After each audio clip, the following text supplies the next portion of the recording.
Okay, so we have talked about utility, we have talked about budget constraint. Now let's put them together into a utility maximization problem under budget constraint. Let's do first a bit drawing. Assume like before we want to find a basket with X and Y, which will give us the highest utility given our budget constraint. The budget constraints depicted by this budget line, and the budget line equation is y equal to I over py minus px over py times x. We have derived, right? So now let's start with some indifferent curves like this, where you have part of the curve, let's call it U1, below the budget line, and the other part of it beyond the budget line.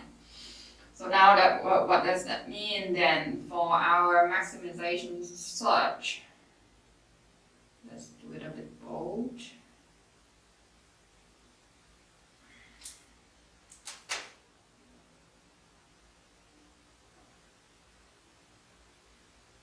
Okay, let's start with any point below the budget constraint. That means you use less than the money you have to consume goods. And anything above or to the right of the budget constraint is you use more than you have, which is impossible, right? Keep that in mind. Now let's see any point on this part of the indifferent curve where you have below your budget. Let's say cover point A. What happens if we consume at point A? So you don't use all your money to earn the utility. And that means you could actually do better than that by consuming more, buying more. So point 8 in that sense is not your utility maximizing point. Now let's move. If that's the case, then we use all the money we have. For example, at this point B. Would that now met the condition for maximizing? Would you be better in B because now you use up all the money you have? You should be better off than in A, right? The answer is no. Why? Because you stay on the same indifferent curve, meaning the same utility level, but you spend more. So actually you do much worse than you were before at A even. So that's not the maximizing point.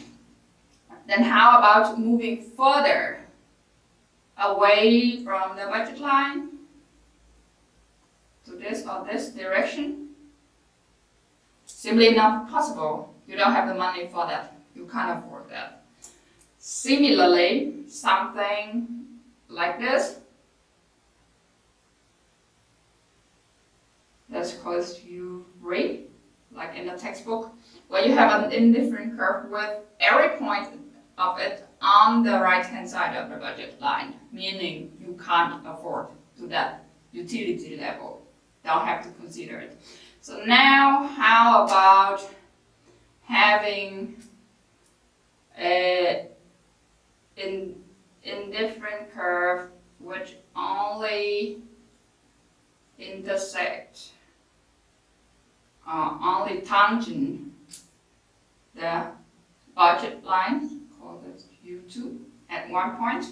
So this, let's say that's point C. How about at point C? Let's think about it. So at point C, because point C is also on the budget line, you use all your money. So that's already better than A.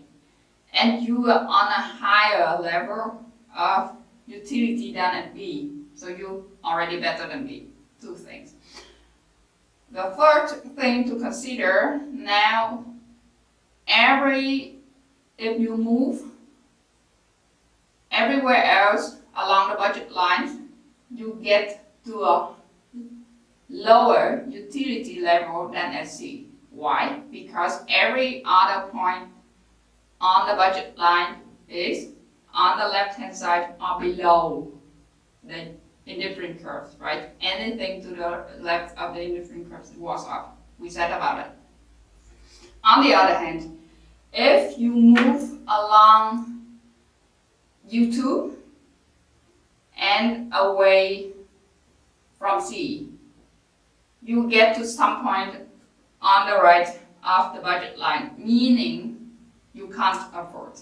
So to sum up, C is where with your budget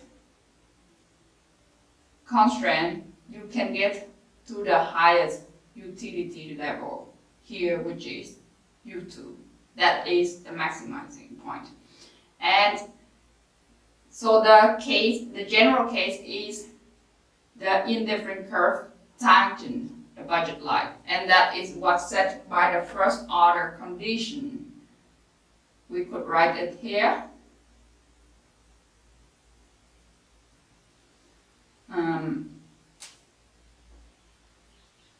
Budget line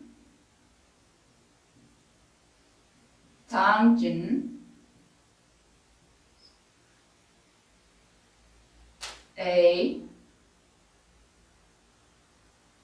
an indifferent curve.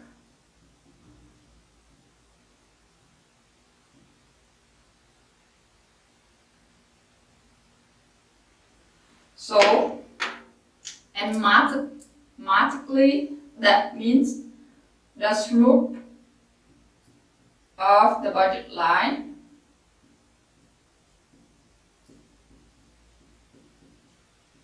must be equal to the slope of the indifferent curve. At this point C. Now we already derived the slope of the budget line, which is the derivative of y with respect to x, right? That is minus px over py. We have done that. But how about the slope of the indifferent curve? How to derive it? Let's see. So remember, last time when we tried to find the slope of the budget line, what did we do? We wanted to find dy over dx, right? But first, before that, we did something else. We derived y as a function of x, while treating other parameters or other factors, including the income constant. And only because we treated the income constant, we could see I over py as intercept. And so similarly, here for the indifferent curve, we also treat the utility level constant. So we fit it at some certain level. And that's the task. So for the budget line, it was pretty simple because it's linear. You could manipulate very simple algebras to derive this equation and then to take the derivative. But how about if we have something like, it should be capital, a utility function which is much more complex. For example, the case of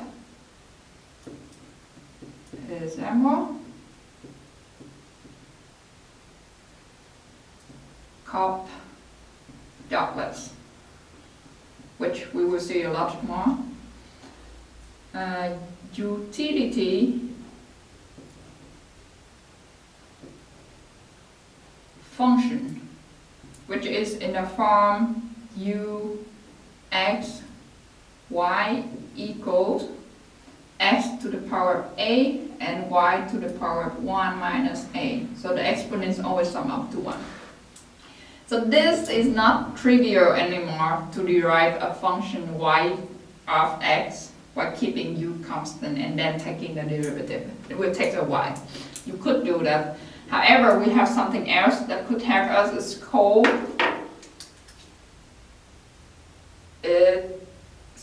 implicit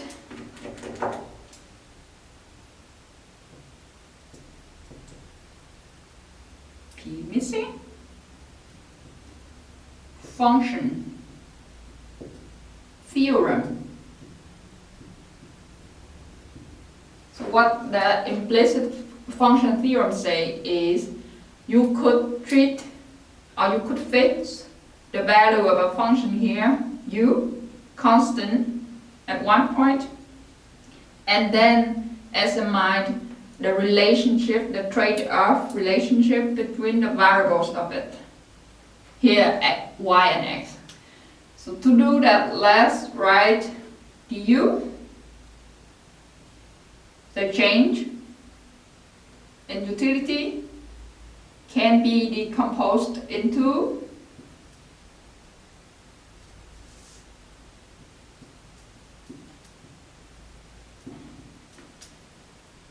the ratio of the change in u when x change times the change of x plus du over dy, which is the ratio of the change of u when y change times the actual change in y. Alright, this is implicit function theorem. Okay? And because we treated u constant, so u's cannot change. And because of that, du equal to 0. Right? Let's write it here. U meaning du equals 0. And now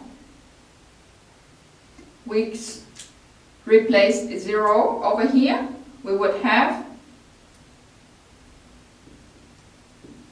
over dx times dx plus du over dy times dy equals 0.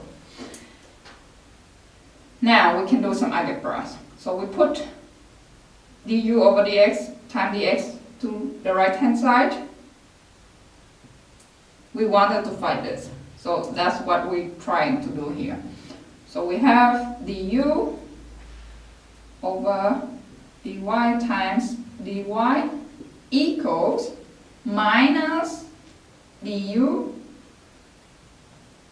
over dx times dx.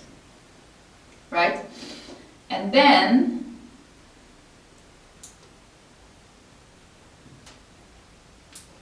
we can put divided both sides by dx. We would have dy over dx times du over dy equal minus du dx. Finally, we could divide both sides by du over dy to arrive in only dy over dx. So that means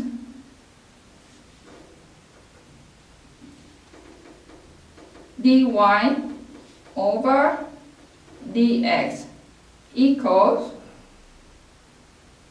du over dx divided by du over dy, and this is the result. So this is the slope of Sorry, one minus missing over here. The indifferent curve.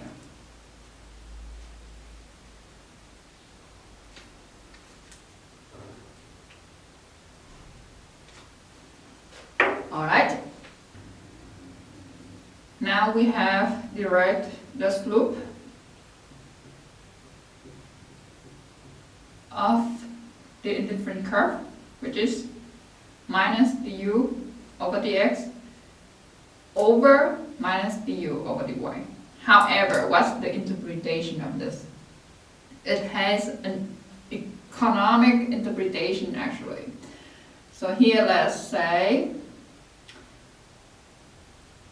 du over dx, which is the derivative of the utility function with respect to x. So you might know already it is the marginal utility of x.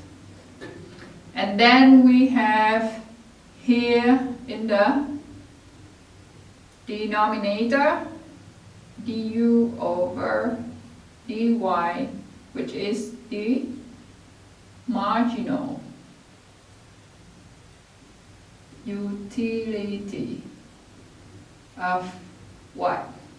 What is the marginal utility then? That is the utility, the extra utility you obtain when consuming one more x or one more y.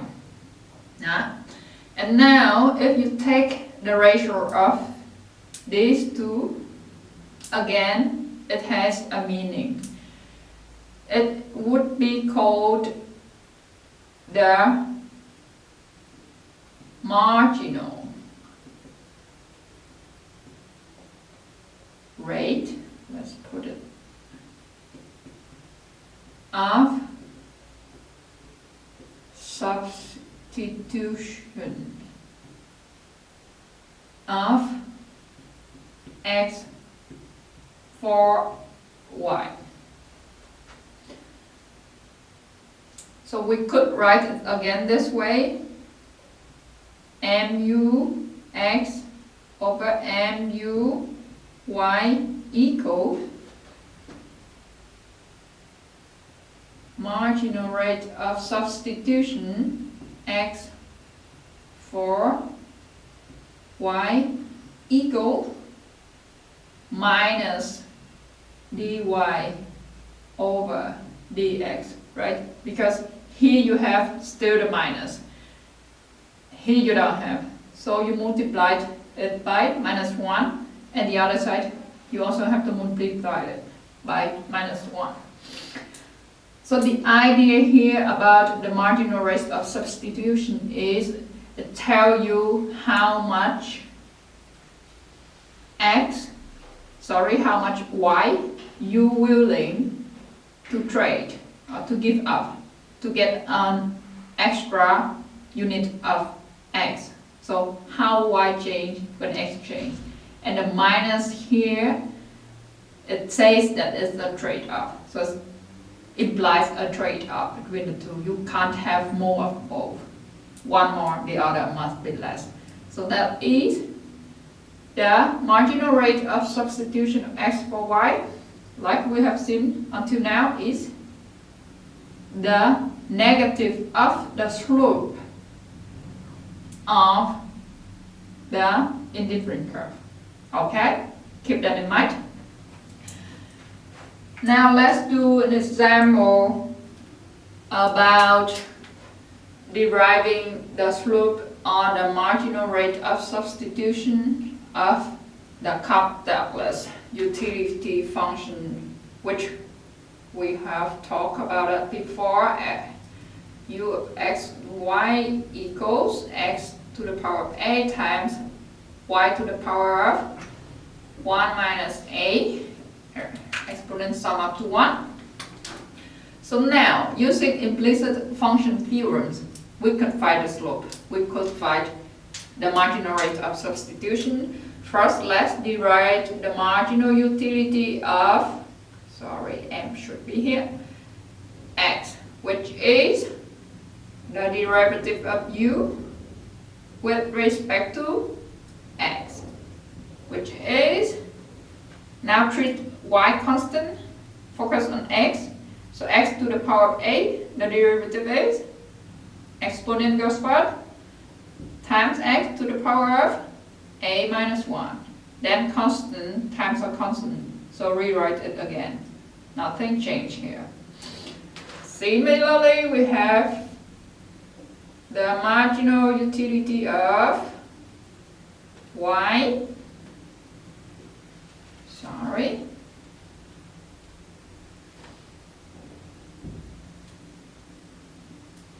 which is the partial derivative of utility with respect to y, equals, now, in terms x constant, so write it again, times 1 y to the power of 1 minus a, so exponent go first, 1 minus a times y to the power of 1 minus a minus 1, so that is minus a left, because 1 minus 1 is 0, right?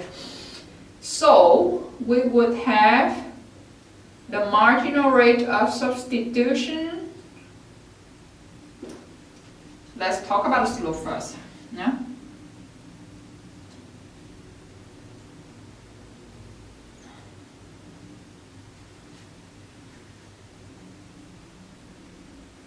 So the slope, which is minus du over dx, and then everything over du over dy, which is minus a times x to the power of 1 minus a times y to the power of 1 minus a, sorry, x to the power of a minus 1. Everything divided by 1 minus a times x to the power of a times y to the power minus a, right? So now let's simplify it. I mean, I know that I told you that you don't have to simplify everything all the time, but in this case, let's just do it to get to see something simpler, also helpful. So now on the numerator you have x to the power of 1 a minus 1. Let me write it here. X to the power of a minus 1, which is x to the power of a times x to the power of minus 1, right? And then when you divided it by x to the power of a, this one will be cancelled, right? So at the end you have x to the power of minus 1 there. Sorry, let's don't write it here, but like below, so that we have more space.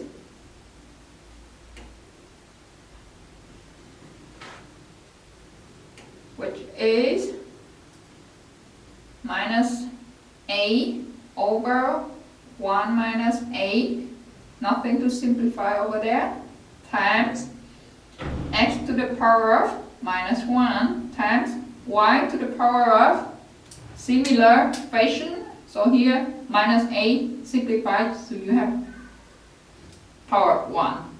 So at the end you would have minus a over 1 minus a times y over x. And this is the slope, right? And we have the marginal rate of substitution of x for y.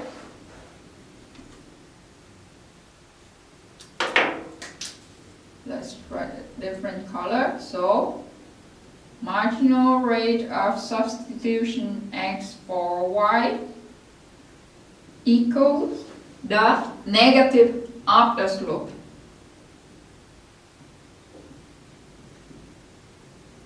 Which is a over 1 minus a times y over x. So you will be willing to trade this amount of y to get one more unit of x, but given a certain level of x and y that you are having. It's not independent of what you're having, right? So that's it. Now we have marginal rate of substitution, which is minus the slope.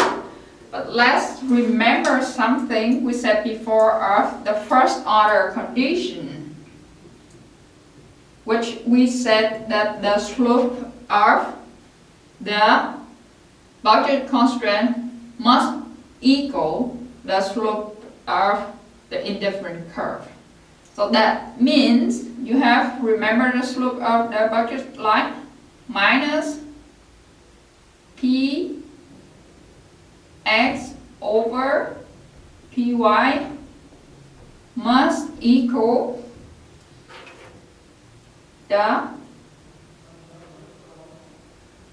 marginal minus of the marginal rate of substitution of x for y, which is the slope of the indifferent curve. The slope is the negative of the marginal rate of substitution. A bit confusing, but try to keep track on that. So that means px over py must be equal, let's rewrite the marginal rate of substitution by mux over muy. And this is the first order condition of the utility maximization given budget constraint. Now, so it says that the rate at which the two goods, X and Y, is traded on the market. It's traded on the market because it depicted by the price, right? Price is how it's traded on the market. Must equal the rate, the psychic rate, right? So it's according to your preference, that you yourself willing, or that individual willing to trade off y for x, right? So this is the point where utility is maximized. Okay, so much for the first order condition, which is important. However, like we have mentioned once, the first order condition is the necessary condition, but not sufficient. And here is the same with the tangency that we have shown. Let's look at it in this picture to see why we need a second order condition to ensure a maximum, a true maximum. Now, C is a tangent point, right? And A as well. Okay. However, at C, we are worse off than at B. Why? Because at B, we spend less money, but we get higher utility. B is on the right-hand side of U1, right? So higher utility than at C. There's something wrong about this. B is not the tangent point. Now, even though. Then the second thing is C and A both on the budget line and tangent. So theoretically, that should means that they must give the same maximum utility. However, now A is on a different curve to C. So their level of utility not the same. A give you much more than C. Then this is implausible, right? So because of that, these kind of indifferent curve will not give you the true maximum. We need a second order condition. In this case is the diminishing marginal rate of substitution, which imply that the utility function is strictly quasi-concave. So diminishing marginal rate of substitution means the more you get from one good, the less you will be willing to trade off to get more of it, right? That's the idea. Also, sometimes the utility maximization problem will have a corner solution. What does that mean? So now remember last time we just talked about the normal utility of references. And one of the two axioms was average is better than extreme, right? However, in some cases, the maximum can occur at one extreme. And here where one doesn't consume good at all. So the consumption of one good, for example, here is y is 0 now at this point. The maximum only consume x, not y. For example, if I don't like alcohol, so it doesn't bring me any utility, why should I buy it or consume it, right? I would rather not consuming alcohol at all and put all the money I have on something else, let's say food. So in this case, the first order condition must be modified to incorporate this possibility. You can see it in the textbook. We're not gonna do it here. And that is just for you to be aware that there is such a possibility. And for most of the case, right now, we will just deal with the normal reference. All right.